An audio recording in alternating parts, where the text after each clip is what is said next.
അമേരിക്കയും ഇറാനും തമ്മിൽ ഏറ്റുമുട്ടൽ തുടരുന്നു. താൽക്കാലിക വെടിനിർത്തൽ കരാർ നിലനിൽക്കുന്നുവെന്ന് അവകാശപ്പെടുന്നതിനിടയിലാണ് വീണ്ടും ആക്രമണം കടുക്കുന്നത്.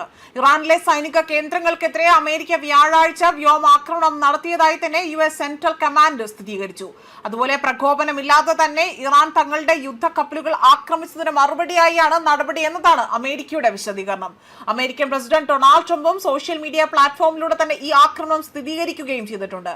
ഒരു മാസം നീണ്ടുനിന്ന താൽക്കാലിക വെടിനിർത്തൽ കരാർ തുടരുന്നതിനിടയിലാണ് പുതിയ ആക്രമണം ഉണ്ടായിരിക്കുന്നത്. ഹോർമൂസ് കടലിടുക്ക് വീണ്ടും തുറക്കുന്നതും ഇറാനുമേലുള്ള അമേരിക്കൻ ഉപരോധങ്ങൾ പിൻവലിക്കുന്നതുമായ നിർണായക ചർച്ചകൾ പുരോഗമിക്കുന്നതിനിടയിലാണ് സംഘർഷം വീണ്ടും ശക്തമാകുന്നത്. ഇതോടുകൂടി തന്നെ പശ്ചിമേഷ്യയിൽ സമാധാന ശ്രമങ്ങൾ വീണ്ടും അനിശ്ചിതത്വത്തിലേക്കാവുകയാണ്. മേഖലയിൽ സൈനിക ജാഗ്രതയും സുരക്ഷാ നിരീക്ഷണവും അമേരിക്കയും സഖ്യകക്ഷികളും ശക്തമാക്കിയിട്ടുണ്ട്. എണ്ണ വിപണിയിലും ആഗോള രാഷ്ട്രീയത്തിലും പുതിയ പ്രത്യാഘാതങ്ങൾ ഉണ്ടാകുമോ എന്ന ആശങ്കയാണ് ഇപ്പോൾ ലോകം ഉറ്റുനോക്കുന്നത്.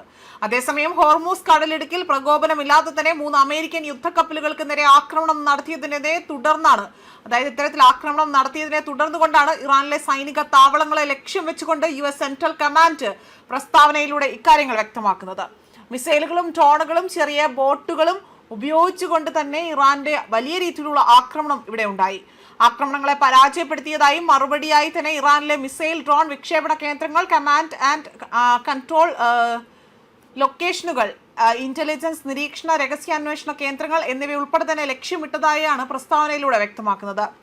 ടെഹ്റാൻ, അതേപോലെ തന്നെ ഗർഷ്യം ദ്വീപ്, ബന്ദർ അബ്ബാസ് നഗരം എന്നിവിടങ്ങളിലാണ് US ആക്രമണം നടത്തിയത്. ഇവിടെ സ്ഫോടനങ്ങൾ നടന്നതായി തന്നെ ഇറാൻ മാധ്യമങ്ങളും സോഷ്യൽ മീഡിയ പോസ്റ്റുകളും വ്യക്തമാക്കുന്നു. ആക്രമണത്തിന് പിന്നിൽ അമേരിക്കയും അതിനെ പിന്തുണയ്ക്കുന്ന രാജ്യങ്ങളുമാണ് എന്നതാണ് ഇറാന്റെ സായുധ സേന അറിയിച്ചിരിക്കുന്നത്.